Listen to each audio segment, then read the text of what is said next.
ವೀಕ್ಷಕರೇ, ಸೀರಿಯಲ್ ಸೆಟ್ಗೇನು ಬಂದಾಯಿತು. ನಮ್ಮ ಜಯಲಲಿತಾ ಅವ್ರು ಎಲ್ಲಿದ್ದಾರೆ ಅಂತ ಹುಡುಕ್ತಾ ಹೋದೆ. ಅಂತೂ ಇಂತೂ ಫೈನಲಿ ಸಿಕ್ಬಿಟ್ಟಿದ್ದಾರೆ. ಆರಾಮಾಗಿ ರೆಸ್ಟ್ ಮಾಡಬೇಕು, ನಿದ್ದೆ ಮಾಡಬೇಕು ಅಂತ ಹೋಗ್ತಾ ಇದ್ರು. ಆದರೂ ಕೂಡ ಸಿಕ್ಕಿದ್ರು. ಹಾಯ್, ಹಲೋ, ಹೇಗಿದ್ದೀರಾ? ನಾನು ಸೂಪರ್, ನೀವು? ನಾನು ಸಕ್ಕತ್ತಾಗಿದ್ದೀನಿ. ಸ್ವಲ್ಪ ಬಿಸಿಲಿದೆ, ಆ ಕಡೆ ನೆರಳು ಕಡೆ ಹೋಗ್ಬಿಡೋಣವಾ? ಓಕೆ ವೀಕ್ಷಕರೇ, ನಮ್ಮ ಹೀರೋಯಿನು ಜಯಲಲಿತಾ ಅವರು ನಂಗೆ ಆ್ಯಕ್ಚುಲಿ ಭಯ ಆಗ್ತಿದೆಯಪ್ಪ ಮಾತಾಡೋಕ್ಕೆ.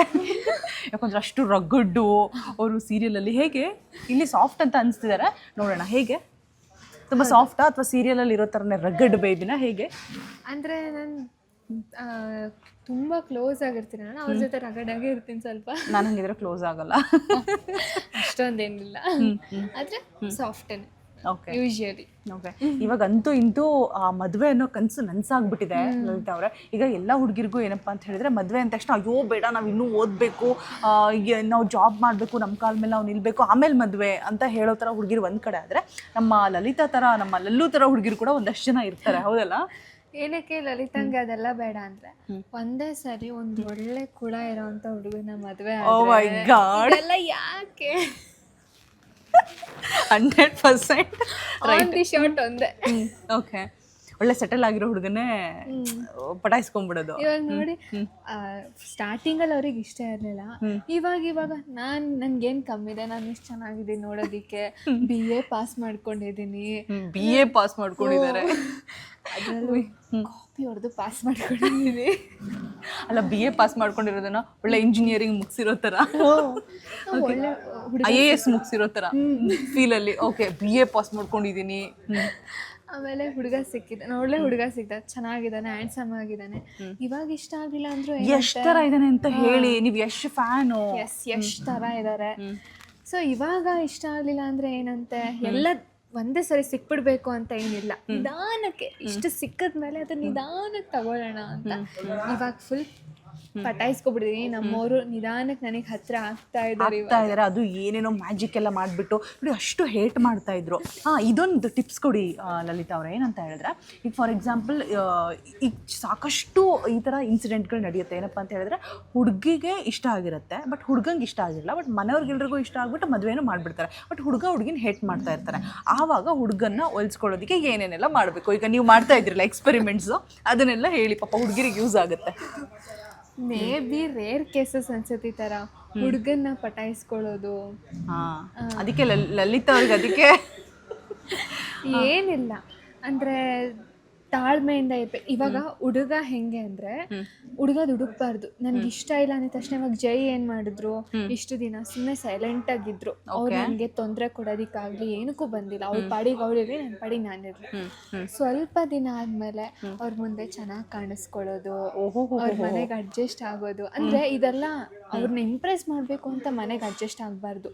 ನಿಜವಾದ ಸೊಸೆ ಥರ ನಡ್ಕೋಬೇಕು ಮನೆಯಲ್ಲಿ. ನಿಜವಾದ ಸೊಸೆ ಥರ ಅಂದರೆ ಅವ್ರಿಗೆ ಅಂದರೆ ಹೆಂಗೆ ಅಂದರೆ, ಇವಾಗ ನಾನು ಇರ್ತಿದ್ದೆ ಜಯಲಲಿತಾದಲ್ಲಿ, ಡ್ರಾಮಾ ಪಟಾಯಿಸ್ಕೊಂಡು ಬಕೆಟ್ ಹಿಡಿಯೋದು, ಅದೇನೆ. ಓಕೆ, ಏನು ಒಂದು ಹೆಣ್ಣು ಹೆಂಗೆ ಗೊತ್ತಾ, ಸೂರ್ಯವಂಶದಲ್ಲಿ ಸಿಂಹದಲ್ಲೆಲ್ಲ ಇಲ್ವಾ ಮನೆ ಸೊಸೆ, ಹಂಗಿರ್ಬೇಕು ಸೊಸೆ. ಹಂಗೆ ನಡ್ಕೊಂಡ್ರೆ ಎಂಥ ಹುಡುಗರಿಗಾದ್ರೂ ಇಷ್ಟ ಆಗುತ್ತೆ. ನನ್ನ ಮನೆಗೆ ತನಕ ಹೊಂದ್ಕೊತಾಳೆ, ಸ್ವಲ್ಪ ಅವ್ರ ಮುಂದೆಲ್ಲ ಇದು ಇಂಪ್ರೆಸ್ಸಿಗೆ ಚೆನ್ನಾಗಿ ಕಾಣಿಸ್ಕೊಳ್ಳೋದು, ಬ್ಯೂಟಿಯಾಗಿ ಸ್ವಲ್ಪ ಇಂಪ್ರೆಸ್ ಮಾಡೋದು. ಮನೇಲಿರೋ ಬರೋ ಕೆಲಸ ಎಲ್ಲ ಬಿಟ್ಟು 24 ಗಂಟೆ ಕನ್ನಡಿ ಮುಂದೆ ನಿಂತ್ಕೋಬೇಕು ಲಲಿತಾ ಥರ. ಓಕೆ, ಒಂದಷ್ಟು ಸ್ವಲ್ಪ ಟೈಮ್ ಸಿಕ್ಕಿದಾಗ ಅವ್ರನ್ನ ಇಂಪ್ರೆಸ್ ಮಾಡೋದಕ್ಕೆ ಚೆನ್ನಾಗಿ ಕಾಣಿಸ್ಕೊಳ್ತಾರೆ. ಹಿಂಗೆಲ್ಲ ಮಾಡಬೇಕು. ಓಕೆ, ಆ್ಯಂಡ್ BA ಮುಗಿಸ್ಬೇಕು ಅಂತ ಅನಿಸಿದ್ರೆ ನಿಮಗೆ ಮದುವೆ ಆಗಬೇಕು ಅಂತ ಹೇಳಿಬಿಟ್ಟು, ಅದೇ ರೀಸನ್ಗಲ್ವಾ? ಕನಿಷ್ಠ ಪಕ್ಷ ಅಷ್ಟಾದರೂ ಮಾಡಿರಲಿ ಅಂತ. ಅಂದರೆ ಒಳ್ಳೆ ಹುಡುಗ ಸಿಗ್ತಾನೆ, BA ಅಟ್ಲೀಸ್ಟ್ ಡಿಗ್ರಿ ಮುಗ್ದಿದೆ ಅಂದರೆ ಒಂದು ಲೆವೆಲ್ಲಿಗೆ ಒಳ್ಳೆ. ಬಟ್ ಅದಕ್ಕಿಂತ ಅದ್ದೂರಿಯಾಗಿರೋ ಹುಡುಗನೇ ಪಟಾಯಿಸ್ಕೊಂಡ್ಬಿಟ್ಟಿದ್ದೀರಾ. ನನ್ನ ಅದೃಷ್ಟನೋ ಅದೃಷ್ಟ. ನಿಜ ಜೀವನದಲ್ಲಿ ಹೇಗೆ? ಏನು ನಿಜ ಜೀವನದಲ್ಲಿ ಹೇಗೆ ಅಂದರೆ, ಇಲ್ಲಿ ಮದುವೆ ಆಗಬೇಕು ಅನ್ನೋ ಕನಸನ್ನು ಇಟ್ಕೊಂಡಿದ್ದೀರಾ. ನಿಜ ಜೀವನದಲ್ಲಿ ಏನೆಲ್ಲ ಕನಸುಗಳಿದೆ? ನಿಜ ಜೀವನದಲ್ಲೂ ಮದುವೆ ಆಗೋದು ಕನಸ ಅಥವಾ ಏನಂತ ಹೇಳ್ಬಿಟ್ಟು? ಮದುವೆ ಏನೆಲ್ಲ ಗುರಿಗಳಿದೆ, ಏನೆಲ್ಲ ಡ್ರೀಮ್ಸ್ ಇದೆ. ಡ್ರೀಮ್ ಬಾಯ್ ಹೇಗಿರಬೇಕು?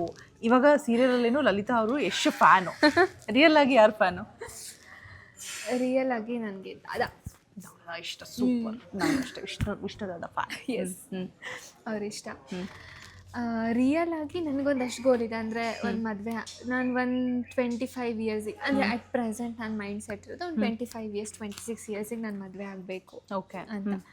ಸೊ 25-26 ಓಕೆ ಬಚಾವ್. ಅಷ್ಟರ ಒಳಗಡೆ ನನಗೆ ಹೆಂಗಂದ್ರೆ ನಾನು ತುಂಬ ಇಂಡಿಪೆಂಡೆಂಟ್ ಆಗಿರಬೇಕು ಅಂತ ಇಷ್ಟಪಡ್ತೀನಿ. ಮದುವೆ ಆದಮೇಲೂ ಪ್ರತಿಯೊಂದಕ್ಕೂ ನನ್ನ ಗಂಡನ್ನ ಕೇಳಬಾರ್ದು. ನನ್ಗೆ ಅದು ತೊಗೊಳೋದಕ್ಕೂ ನಂಗೆ ದುಡ್ಡು ಕೊಡಿ, ಇದು ತೊಗೊಳೋದಕ್ಕೂ ನಂಗೆ ದುಡ್ಡು ಕೊಡಿ. ಆ್ಯಂಡ್ ನನ್ನ ಮೈಂಡ್ಸೆಟ್ ಏನಂದರೆ, ಇವನ್ ನಾವು ಅವ್ರ ಬರ್ಡೇಗೆ ಅಥವಾ ಆ್ಯನಿವರ್ಸರಿ ಬಂತು, ನಾವು ಅವ್ರಿಗೆ ಏನಾದರೂ ಕೊಡಿಸ್ಬೇಕಂದ್ರೆ ಅವ್ರ ದುಡ್ಡಲ್ಲೇ ಅವ್ರದ್ದು ಹತ್ರನೇ ಇಸ್ಕೊಂಡು ಕೊಡಿಸ್ಬೇಕು. ಹೌದು, ಅಟ್ಲೀಸ್ಟ್ ಒಂದು ಸ್ವಲ್ಪ ಆದರೂ ನಮಗೋಸ್ಕರ ಇಂಡಿಪೆಂಡೆಂಟ್ ಆಗಿರೋ ಥರ ನನ್ನ ಲೈಫ್ನ ನಾನು ಸೆಟಲ್ ಮಾಡ್ಕೊಳ್ಬೇಕು ಮದುವೆಗಿಂತ ಮುಂಚೆ. ಓಕೆ. ಗಂಡ ಇರಲಿ ಬಿಡಲಿ, I should be independent. Okay. ಆ ಥರ ಮಾಡಿಕೊಂಡು ಆಮೇಲೆ ಮದುವೆ ಆದಮೇಲೆ ಏನು ಮನೆಯವ್ರು ಏನು ಡಿಸಿಷನ್ ಹೇಳ್ತಾರೆ ಹಾಗೆ ನಾನು ಇಂಡಸ್ಟ್ರಿಲಿ ಇರಬೇಕಾ. ಓಕೆ, ಹಾಗೆ. ಅಂದರೆ ಬಿಟ್ಬಿಡ್ತೀರಾ, ಆ್ಯಕ್ಟಿಂಗೇ ಬಿಟ್ಬಿಡ್ತೀರಾ? ಈವನ್ ಬೇಡ ಅಂತ ಹೇಳಿದ್ರೆ, ಬಿಕಾಸ್ ಇಷ್ಟು ಚೆನ್ನಾಗಿದ್ದೀರಾ, ಇಷ್ಟು ಚೆನ್ನಾಗಿ ಆ್ಯಕ್ಟಿಂಗ್ ಮಾಡ್ತೀರಾ, ಅಷ್ಟು ಕ್ಯೂಟ್ ಸ್ಮೈಲ್ ಇದೆ. ನನ್ನ ಫ್ಯೂಚರ್ ಇವಾಗ ನಾನು ಏನು ಅಟ್ ಪ್ರೆಸೆಂಟ್ 25-26 ಅಂದ್ಕೊಂಡಿದ್ದೆ, ನನ್ನ ಫ್ಯೂಚರ್ ನನ್ನ ಎಲ್ಲಿ ತನಕ ತೊಗೊಂಡೋಗುತ್ತೆ ಅಲ್ಲಿ ತನಕ ನಾನು ಮದುವೆ ಆಗ್ದಲೇ ಇರ್ತೀನಿ. ಓಕೆ. ಆ ಥರ. ಆಮೇಲೆ ಎಲ್ಲ ನನ್ನ ಫ್ಯೂಚರ್ ಬಿಲ್ಡ್ ಮಾಡ್ಕೊಂಡಾದ್ಮೇಲೆ ಇನ್ನೇನು ನನ್ನ ಗಂಡನ ಜೊತೆ ನನ್ನ ಫ್ಯಾಮಿಲಿ ಜೊತೆ ಲೈಫ್ ಎಂಜಾಯ್ ಮಾಡ್ಕೊಂಡಿರ್ತೀನಿ. ಸಾಕು ಲೈಫಿಗೆ. ಸೂಪರ್. ಈಗ ಜಯಲಲಿತಾಗೂ ನಮ್ಮ ರಿಯಲ್ ಹುಡುಗಿಗೂ ಏನು ಡಿಫ್ರೆನ್ಸ್ ಇದೆ? ನಾನು ಹೆಂಗೆ ಅಂದರೆ, ಇವಾಗ ಲಲಿತಾ ಯಾರು ಏನೇ ಅಂದರೂ ಒಬ್ರು ಬಿಡಲ್ಲ. ಅಲ್ಲಿ ತಪ್ಪಾಗ್ತಿದ್ಯಾ, ದೊಡ್ಡವ್ರು ಮಾತಾಡ್ಬೇಕಾ ಚಿಕ್ಕವ್ರು ಮಾತಾಡ್ಬೇಕಾ ಏನೂ ನೋಡಲ್ಲ, ಮಧ್ಯೆ ಬಾಯಿ ಹಾಕ್ಬಿಡ್ತಾಳೆ. ತಪ್ಪೋ ಸರಿನೋ ಅವಳು ಹೇಳ್ಬಿಡ್ತಾಳೆ. ಆ್ಯಂಡ್ ಇನ್ನೊಂದೇನು ಅಂದರೆ, ಏನು ಅವಳು ಬಾಯಿ ಫಿಲ್ಟರೇ ಇಲ್ಲ. ಯಾರು ಇರಲಿ ಯಾರು ಬಿಡಲಿ ಮಾತಾಡ್ತಾನೆ ಇರೋದು. ಇವಾಗ ನನಗೆ ಯಾರಾದರೂ ಬೈದ್ರೆ ಹೆಂಗೆ ಗೊತ್ತಾ, ನಂಗೆ ವಾಪಸ್ ಬೈಯೋಕ್ಕೆ ಬರಲ್ಲ. ನಾನು ಓಕೆ, ನಾನೇನಾದರೂ ಹೇಳು ಪಾಪಚ್ಚಿ ಹುಡುಗಿ ಹೋಗ್ಲೆ ಬೈದ್ರಿ ಬಿಡ್ರಿ. ಓಕೆ, ಸಿಟ್ಟು ಬಂದ್ಬಿಟ್ರೆ ನನ್ಗೇನು ಗೊತ್ತಾ, ಜಾಸ್ತಿ ಕೋಪ ಬಂದ್ಬಿಟ್ರೆ ಅಳು ಬಂದ್ಬಿಡುತ್ತೆ. ಓಕೆ, ಹಾಗೆ ಅವಾಗ ನನಗೆ ವಾಪಸ್ ಮಾತಾಡೋದಕ್ಕಾಗಲ್ಲ, ರಿಯಾಕ್ಟ್ ಮಾಡಲ್ಲ. ಬಂದರೆ ನಾನು ಮಾತಾಡೋಕೆ ಶುರು ಮಾಡಿದ್ರೆ ಕೆಟ್ಟದಾಗ ಅದೇ ಫಿಲ್ಟ್ರೇ ಇಲ್ಲ ಅಂತ ಹೇಳಿದ್ರಲ್ಲ, ರಿಯಲ್ ಜಯಲಲಿತಾ ಆಗ್ಬಿಡ್ತೀರಾ? ನೋಡೋಣ, ಸಂಸ್ಕೃತ ಬಳಸಿ ನೋಡೋಣ ಎಷ್ಟು ಚೆನ್ನಾಗಿ ಬೈತಾರೆ ಲಲಿತಾ ಅವ್ರು. ನೋಡೋಣ, ಯಾರಿಗಾದ್ರೂ ಯಾರೋ ಸಿಕ್ಕಾಪಟ್ಟೆ ಕೋಪ ಬರ್ಸಿದ್ದಾರೆ, ಒಂದು ಲೈನ್ ಹಾಗೆ ಬಿಸಾಕಿ. ಕೆಟ್ಟ ಪದ ನಾನು ಯೂಶಲಿ ಬಳಸೋದು ಅಂದರೆ, ಮುಂಚೆ ತುಂಬ ಮಾತಾಡ್ತಿದ್ದೆ. ತುಂಬ ಅಂದರೆ ಆ ಥರ ಅಲ್ಲ, ನನ್ನ ಫ್ರೆಂಡ್ಸ್ ಜೊತೆ ಸೇರಿಕೊಂಡು ಎಲ್ಲದಕ್ಕೂ ಫ್ರೆಂಡ್ಸನ್ನ ಹೇಳ್ಬಿಡೋದು ಮಧ್ಯೆ ಸ್ವಲ್ಪ ಮಟ್ಟಿಗೆ ಮಾತಾಡ್ತಿದ್ದೆ. ಅದಾದ್ಮೇಲೆ ನಾನು ಕಂಪ್ಲೀಟ್ ಇವಾಗ ನನ್ಗೆ ಎರಡೇ ಬರೋದು. ಏನಕ್ಕೆ ಇವ್ರಿಗೆಲ್ಲ ನಮ್ಮ ಕನ್ನಡದಲ್ಲಿ ಏನೇ ಪದ ಬಂದ್ರು ಅವ್ರ ಅಪ್ಪ ಅಮ್ಮನಿಗೆ ಬೈಯೋದು. ಏನಕ್ಕೆ ಅವ್ರ ಅಪ್ಪ ಅಮ್ಮನ ಬೈಬೇಕು, ಅದಕ್ಕೆ ಇಂಗ್ಲೀಷಲ್ಲಿ ಈಡಿಯಟ್ಟು, ಯೂಸ್ಲೆಸ್ ಫೆಲೋ, ರಾಸ್ಕಲ್ ಹಿಂಗೆಲ್ಲ ಬೈದ್ರೆ ಅವರಿಗೆ ಬೈದಂಗೆ ಅಂತ. ಓಕೆ. ಕನ್ನಡದಲ್ಲಾದರೆ ಕನ್ನಡದಲ್ಲಾದರೆ ಅಂದರೆ ತುಂಬ I should say this are not, ತುಂಬ ಕೋಪ ಬಂದಾಗ ಯಪ್ಪರೇ, ಅಯ್ಯೋ ಅಲ್ಲಿ ಯಾರೋ ಅವ್ರಿಗೆ ಅನ್ಕೊಂಡ್ಬಿಟ್ರು, ನಿಮ್ಗಲ್ಲ ಸರ್ ಇವ್ರು ಇಲ್ಲೇನೋ ಹೇಳ್ತಿದ್ರು. ಅಂದರೆ ತುಂಬ ಪೀಕಲ್ಲಿ ಕೋಪ ಬಂತು. ಈ ಗಾಡಿಯಲ್ಲೆಲ್ಲ ಹೋಗ್ಬೇಕಾದ್ರೆ ಅದು ಇದು ನೋಡ್ತಿರ್ತೀನಿ, ಇನ್ಸ್ಟಾದಲ್ಲೆಲ್ಲ ಅದು ಇದು ನೋಡ್ತಿರ್ತೀನಿ, ಕ್ರೈಮ್ಗಳ, ಅವಾಗ ಆ ಥರದ ಪದ ಬರುತ್ತೆ. ಓಕೆ, ಇದೆರಡೇ ನಾನು ಮಾತಾಡೋದು ಅಷ್ಟೇ. ಬೇಸಿಕಲಿ ಯಾವ ಊರ್ನವ್ರು ನೀವು? ನಂದು ಕುಣಿಗಲ್ ಚಿಕ್ಕಮಗಳೂರು. ಓಕೆ, ನಾನೆಲ್ಲ ಮಂಡ್ಯ ಅನ್ಕೊಂಡೆ. ಅಂದರೆ ಹಳ್ಳಿ ಭಾಷೆ ಬರುತ್ತೆ, ಹಳ್ಳಿ ಭಾಷೆ ಅಲ್ಲೂ ಹಾಗೆ ಮಾತಾಡೋದು, ಹಳ್ಳಿ ಕಡೆನು ಮಂಡ್ಯ ಸೇಮ್ ಅದೇ ಥರ ಮಾತಾಡೋದು. ಅದೇ ಅಷ್ಟಲ್ಲ, ಇವೆರಡೇ ನಾನು ಉಪಯೋಗಿಸೋದು. ಇದ್ರಲ್ಲಿ ಏನಾದರೂ ತಪ್ಪಿಬಿಡಿ. ತುಂಬ ಬ್ಯಾಡ್ ವರ್ಡ್ಸ್ ಏನಲ್ಲ ಬಿಡಿ, ಪಾಪ ತುಂಬ ಡೀಸೆಂಟಾಗೆ ಬೈದಿದ್ದೀರಾ. ಹುಷಾರು ಹುಡುಗರು, ಮತ್ತೆ ಕೋಪ ಬರ್ಸೋ ಟೈಮಲ್ಲಿ ಹುಡುಗಿರು ಏನೂ ನೋಡಲ್ಲ. ಜಯಲಲಿತಾ ಗೊತ್ತಲ್ಲ ಹೇಗೆ ಅಂತ, ಸೀರಿಯಲಲ್ಲಿ ಹೇಗೆ ನೋಡಿದಿರೋ ಅದೇ ರಿಯಲ್ ಲಲಿತಾ. ರಿಯಲಲ್ಲಿ ಅಷ್ಟೊಂದು ಹಂಗಿಲ್ಲ, ನಾನು ತುಂಬ ಸಾಫ್ಟ್. ನಾನು ರಿಯಲಲ್ಲಿ ಯಾರೇನೇ ಅಂದರೆ ಅನ್ಸ್ಕೊಂಡು ಬಂದ್ಬಿಡ್ತೀನಿ ನಾನು ಹಂಗೆ. ಈಗ ಲಲಿತಾ ಅವರು ಬ್ಯೂಟಿ ಸೀಕ್ರೆಟ್ ಏನು ಅಂತ ಹೇಳಿಬಿಟ್ಟು, ಬಿಕಾಸ್ ಏನಂತ ಹೇಳಿದ್ರೆ ಡೈಲಿ ಶೂಟಿಂಗ್ ಅಂತ ಬಂದಂಥ ಸಂದರ್ಭದಲ್ಲಿ ಎಷ್ಟೋ ದಿನ ನಿದ್ದೆ ಇರೋದಿಲ್ಲ, ಆಮೇಲೆ ರೆಸ್ಟ್ ಮಾಡೋಕ್ಕೂ ಕೂಡ ನಿಮಗೆ ಟೈಮ್ ಸಿಕ್ಕೋದಿಲ್ಲ. ಅಂಥದ್ರಲ್ಲಿ ಸ್ಕಿನ್ ಕೇರ್ ಮತ್ತು ಹೇರ್ ಕೇರ್ ಅನ್ನುವಂಥದ್ದು ಚಾನ್ಸೇ ಇಲ್ಲ ಬಿಡಿ ಅದೆಲ್ಲ ಮಾಡಲಿಕ್ಕೆ. ಎಲ್ಲೋ ನೀವು ಮಂತ್ಲಿ 2 or 3 ಮಾಡಿದ್ರೆ ಹೆಚ್ಚೇನೋ. ಸೊ ಇದೆಲ್ಲದರ ನಡುವೆ ನೀವು ಮಾಡುವಂತಹ beauty care, skin tips, beauty tips, hair tips right. ಅಂದರೆ ನಾನು ಮುಂಚೆ ಎಲ್ಲ ನನ್ನ ಸ್ಕಿನ್ಗೆ ಏನೂ ಮಾಡ್ತಿರಲಿಲ್ಲ. ಅವಾಗಿಂದನೂ ನಂಗೆ ಮೇಕಪ್ ಇಷ್ಟ. ನನಗೆ ಈ ಮೇಕಪ್ ಹಚ್ಚಿದ್ರೆ ಏನು ಪಿಂಪಲ್ಸ್ ಆಗುತ್ತೆ ಅದೆಲ್ಲ ಏನೂ ಬರ್ತಿಲ್ಲ, ಸುಮ್ಮನೆ ಮೇಕಪ್ ಹಚ್ಕೋತಿದ್ದೆ. But maybe I am still 20 ಅಲ್ವಾ, ನನ್ನ ಏಜಿಗೆ ಪಿಂಪಲ್ಸ್ ಬರ್ಬೋದೇನೋ. ಆ್ಯಂಡ್ ಅದು ಇವಾಗಿಂದ ನಾನು ಸ್ವಲ್ಪ ಸ್ಕಿನ್ ಕೇರ್ ಸ್ಟಾರ್ಟ್ ಮಾಡಿದ್ದೀನಿ. ಮುಂಚೆ ಎಲ್ಲ ನನ್ನ ಸ್ಕಿನ್ನ ಬಿಲ್ಕುಲ್ ಕೇರ್ ಮಾಡ್ತಿರಲಿಲ್ಲ ನಾನು. ಆ್ಯಂಡ್ ನಂದು ಸಿಕ್ಕಾಬಟ್ಟೆ ಹೀಟ್ ಬಾಡಿ, ಏನು ಅದು ಇದು ಏನು ಹಚ್ಚಿದ್ರು ಕಮ್ಮಿ ಆಗಲ್ಲ. ಎಳ್ನೀರೊಂದು ಕಂಪಲ್ಸರಿ, ಎಳ್ನೀರು ತುಂಬ ಇಷ್ಟ ನನಗೆ. ಅದನ್ನು ಡೈಲಿ ಮಿಸ್ ಮಾಡಿದ್ರೆ ನಾನು ಅಟ್ಲೀಸ್ಟ್ 1 ಲೀಟರ್ ಎಳ್ನೀರಾದರೂ ಕುಡಿತೀನಿ ನಾನು. ಇಲ್ಲ 2 ಡೇಸ್ ಒಂದ್ಸರಿ ಅವ್ರು ಡೈಲಿ ಎಳ್ನೀರು ಕುಡಿತೀನಿ. ಅದು ಬಿಟ್ಟರೆ ಮನೇಲಿ ಕುಚ್ಚಲಕ್ಕಿ ಅನ್ನ ಮಾಡ್ತಾರೆ. ಆಮೇಲೆ ಆ್ಯಂಡ್ ನಾವು ಬಳಸೋದೆಲ್ಲ ಕೊಬ್ಬರಿ ಎಣ್ಣೆ ಅಡುಗೆ ಹಾಗೆ. ಸೂಪರ್. ಅಂದರೂ ಈ ಶೂಟಿಂದ ಡಾರ್ಕ್ ಸರ್ಕಲ್ಸು, ಹೆವಿ ನಿದ್ದೆ ಇಲ್ಲ ನನಗೆ. ಆ ಡಾರ್ಕ್ ಸರ್ಕಲ್ಸ್ ಈಗ ಏನು ಮಾಡಬೇಕು ಅನ್ನೋದೇ ಗೊತ್ತಿಲ್ಲ. ಬಟ್ ಏನೂ ಕಾಣಿಸ್ತಾ ಇಲ್ಲ ನೋಡಿ, ಎಷ್ಟು ಬ್ಯೂಟಿಫುಲ್ ಆಗಿ ಕಾಣಿಸ್ತಾ ಇದ್ದಾರೆ. ಎಲ್ಲ ಮೇಕಪ್ ಮಾಯೆ. ಸೂಪರ್. ಆಮೇಲೆ ಇನ್ನೊಂದು ಯಾವಾಗಲೂ ಹ್ಯಾಪಿಯಾಗಿ ಖುಷಿಯಾಗಿರ್ತೀರ. ಸೀರಿಯಲಲ್ಲೂ ಅಷ್ಟೇ, ಇವಾಗ ಬಂದಾಗಿಂದ ನೋಡ್ತಾ ಇದ್ದೀನಿ ನಗಾಡ್ಕೊಂಡು. ಆಮೇಲೆ ನನ್ನ ಕರೆದ ತಕ್ಷಣ ಶೂಟ್ಗೆ ನಾನೇನು ಟಯರ್ಡ್ ಆಗಿಲ್ಲಪ್ಪ ಬರ್ತೀನಿ ಅಂತ ಪಟ್ ಅಂತ ಬಂದ್ರಿ. So always smiling face. Okay. ಕೋಪ ಬಂದರು, ಬೇಜಾರಾದ್ರು, ಅಂದರೆ ಒಬ್ಬಳೇ ಇದ್ದಾಗ ಮನೆಯಲ್ಲಿ ಅದು ಹೇಳ್ತಾರಲ್ಲ, ಬೀದಿಲಿ ಇಲ್ಲಿ ಮನೇಲಿ ಹುಲಿ ಅಂದಂಗೆ. ಮನೇಲೆಲ್ಲ ಹಂಗೇನೆ. ಬಟ್ ಹೊರಗಡೆ ಆಲ್ವೇಸ್ ನಂದು ಇದೇ ಪೊಸಿಷನಲ್ಲಿ ಇರುತ್ತೆ ಯಾವಾಗ್ಲೂ. ಪಾಪ ಹುಡುಗರು ಅರ್ಥ ಮಾಡ್ಕೊಳ್ಳೋರು ಹೇಗೆ ಅರ್ಥ ಮಾಡ್ಕೋಬೇಕು ನಿಮ್ಮನ್ನ? ನಿಮಗೆ ಕೋಪ ಬಂದಿದೆಯಾ, ಅಥವಾ ಖುಷಿಲಿದ್ದೀರಾ, ಅಥವಾ ಬೇಜಾರಲ್ಲಿದ್ದೀರಾ? ಯಾವಾಗಲೂ ನಗ್ನಗ್ತಾ ಇದ್ರೆ ಪಾಪ ಕಷ್ಟ ಆಗಲ್ವಾ ಹುಡುಗರಿಗೆ? ಕೋಪ ನೋಡಿ ಅದಕ್ಕೂ ನಗ್ತಾರೆ. ಓಕೆ. ಕೋಪ ಬಂದರೆ ನಗ್ತಾರೆ, ಸೈಲೆಂಟ್ ಆಗ್ತೀರಾ? ಓಕೆ. ಕೋಪ ಬಂದಾಗ ಮಾತ್ರ ಸೈಲೆಂಟ್ ಆಗಿರ್ತೀನಿ. ಆಮೇಲೆ ಬೇಗ ನಗ್ಬಿಡ್ತೀನಿ. ಅಕಸ್ಮಾತ್ ಅವ್ರು ಏನಾದರೂ ಕೋಪದಲ್ಲಿ ನೀನು ಹಂಗಿದ್ಯಾ ಹಿಂಗಿದ್ಯಾ ಅಂತೆಲ್ಲ ರೇಗಿಸ್ಬಿಟ್ರೆ ಬೇಗ ನಗಿಸ್ಬೋದು. ನಮ್ಮ ಅಣ್ಣನ ಜೊತೆ ಮಾತ್ರ ಹಂಗೆ ಜಾಸ್ತಿ ಜಗಳ ಆಡೋದು ನಾನು. ಕೋಪ ಮಾಡ್ಕೊಂಡು ನೀನು ಯಾರ ಜೊತೆನೂ ಜಗಳ ಆಡಲ್ಲ ನಾನು. ಓಕೆ. ಅಂದರೆ ಬೇರೆಯವರಿಗೆ ಜಗಳ ಆಡ್ತೀನಿ, ಬಟ್ ಬೇರೆಯವ್ರು ಏನೇ ಹೇಳಿದ್ರು ಐ ವೋಂಟ್ ರಿಪೀಟ್ ಇಟ್. ಏನನ್ಸುತ್ತೆ ಅಂದರೆ ನನಗೆ ಅವ್ರ ಮಾತನ್ನ ನಾನು ಡಿಸಪಾಯಿಂಟ್ ಮಾಡ್ದಂಗೆ ಅನ್ಸ್ಬಿಡುತ್ತೆ ಅಂತ ಬೇರೆಯವ್ರು ಏನೇ ಹೇಳಿದ್ರು ನಗ್ನಗ್ತಾನೆ ತಗೋತೀನಿ. ಏನು ವಾಪಸ್ ಮಾತಾಡಲ್ಲ. ನಮ್ಮ ಅಮ್ಮನ ಜೊತೆ ನಮ್ಮ ಅಣ್ಣನ ಜೊತೆ ಮಾತ್ರ ವಾಪಸ್ ಮಾತಾಡೋದು. ಆವಾಗಲೇ ಹೇಳಿದ್ರಲ್ಲ ಏನೋ ಹೊರಗಡೆ ಬೀದಿಲಿ ಹುಲಿ ಅಲ್ಲ, ಬೀದಿಲಿ ಇಲಿ ಮನೇಲಿ ಹುಲಿ. ಮನೇಲಿ ಹುಲಿ ಬೀದಿಲಿ ಇಲಿ, ಕರೆಕ್ಟ್. ಸೂಪರ್. ಇನ್ನು ಒಂದಷ್ಟು ಜನ ಇವಾಗ ನಿಮ್ಮ ಧಾರಾವಾಹಿ ನೋಡಿ ನಿಮ್ಮ ರಗಡ್ನೆಸ್ ನೋಡಿ ಒಂದಷ್ಟು ಜನ ಫ್ಯಾನ್ ಫಾಲೋವರ್ಸ್ ಆಗಿರ್ತಾರೆ, ಅಭಿಮಾನಿಗಳಾಗಿರ್ತಾರೆ. ಎಲ್ಲೋ ಒಂದಷ್ಟು ಹುಡುಗರುಗಳು ಅಪ್ಲಿಕೇಶನ್ ಕೂಡ ಹಾಕೋದಕ್ಕೆ ಸಜ್ಜಾಗಿರ್ತಾರೆ. ಸೊ ಒಂದಷ್ಟು ಕ್ವಾಲಿಟೀಸ್ ಕನಸು ಅಂತ ಇರುತ್ತಲ್ಲ, ನಾನು ಮದುವೆ ಆಗುವಂಥ ಹುಡುಗ, ಡ್ರೀಮ್ ಬಾಯ್ ಇದೇ ಥರ ಇರಬೇಕು ಅಂತ, ಆ ಥರ ಏನಾದರೂ ಇದೆಯಾ? ಖಂಡಿತವಾಗ್ಲೂ ಇದೆ. ನಮ್ಮ ಹುಡುಗಿ ರೆಡಿ ಇದ್ದಾರೆ ಹೇಳೋದಕ್ಕೆ. ಎಲ್ಲ ರೆಡಿ ಇದೆ. ನನಗೆ ನಾನು 5'9" ಇದ್ದೀನಿ ಅಂದರೆ ನನ್ನ ಹುಡುಗ 6 ಆದರೂ ಇರಬೇಕು ಅಂತ. ಓಕೆ. ಆ ಥರ ಹೈಟ್ ತಗೊಂಡು ಉಪ್ಪು ಖಾರ ಹಾಕೊಂಡು ತಿಂತೀರಾ? ಅಂದರೆ ಫಸ್ಟು ಲುಕ್ ವೈಸಿಂದ ಲಿಸ್ಟ್ ಅಂದರೆ ಮೈ ಟೈಪಲ್ಲಿ ಲುಕ್ ವೈಸಲ್ಲಿ ಹಿಂಗಿರಬೇಕು, ಅವ್ನ ಬಾಡಿ ಚೆನ್ನಾಗಿರ್ಬೇಕು. ನಾನು ಮೂವಿ ಡೈಲಾಗ್ ಹೇಳಿದ್ದು, ಏನು ಮೂವಿ ಡೈಲಾಗ್ ಹೇಳಿದ್ದು, ಹೈಟ್ ತೊಗೊಂಡೇನು ಉಪ್ಪು ಖಾರ ಹಾಕೊಂಡು ತಿಂತೀರಾ ಅಂತ ಹೇಳ್ಬಿಟ್ಟು. ಹಂಗ ಹೈಟ್ ಚೆನ್ನಾಗಿರ್ಬೇಕು ಆ್ಯಂಡ್ ಬಾಡಿ ಚೆನ್ನಾಗಿ ಬಿಲ್ಡ್ ಮಾಡಿರ್ಬೇಕು, 6 ಪ್ಯಾಕ್ ಎಲ್ಲ ಇರಬೇಕು. ಓಕೆ. ಆಮೇಲೆ ಹುಡುಗ 6 ಪ್ಯಾಕ್ ಎಲ್ಲ ಇಟ್ಕೊಂಡು ಹುಡುಗ ಬಂದು ಸರಿಯಾಗಿ ಹೊಡೆದ್ರು, ಕುಟ್ಕೊಂಬಂದು ಹೊಡೆದ್ರು ಪರವಾಗಿಲ್ಲ, ನೋಡಕ್ ಚೆನ್ನಾಗಿರ್ಬೇಕು ಹೊರಗಡೆಯಿಂದ. ಆಮೇಲೆ ಲುಕ್ ವೈಸ್ ಪರವಾಗಿಲ್ಲ. ನಾನು ಹೆಂಗೆ ಅಂದ್ರೆ ಒಳ್ಳೆ ಹೊಡೆದ್ರು ಪರವಾಗಿಲ್ವಾ? ಹೊಡೆದ್ರು ಪರವಾಗಿರಲ್ಲ. ಫಸ್ಟ್ ಬಂದ್ಬಿಟ್ಟು ಒಂದು ಒಳ್ಳೆ ಗುಣ ಆಗಿರ್ಬೇಕು. ಹೆಣ್ಮಕ್ಳು ಕಣ್ಣಲ್ಲಿ ನೀರು ಬರ್ಸೋ ಅಂತ ಹುಡುಗ ಇರಬಾರ್ದು. ಅಕಸ್ಮಾತ್ ಅವ್ನು ನೀರು ಹಾಕ್ಸಿದ್ರು ಈ ಶುಡ್ ರಿಗ್ರೆಟ್ ಲೈಕ್ ಎನಿಥಿಂಗ್. ಅವ್ನು ಎಷ್ಟು ನೋವು ಪಟ್ಟಿದ್ದೇನೋ ಅದಕ್ಕಿಂತ ನನ್ನ ಹುಡುಗಿಗೆ ನೋವು ಸುನ್ನಲ್ಲ ಅಂತ ಅವ್ನು ಇನ್ನೂ ಜಾಸ್ತಿ ರಿಗ್ರೆಟ್ ಪಡಬೇಕು. ಓಕೆ.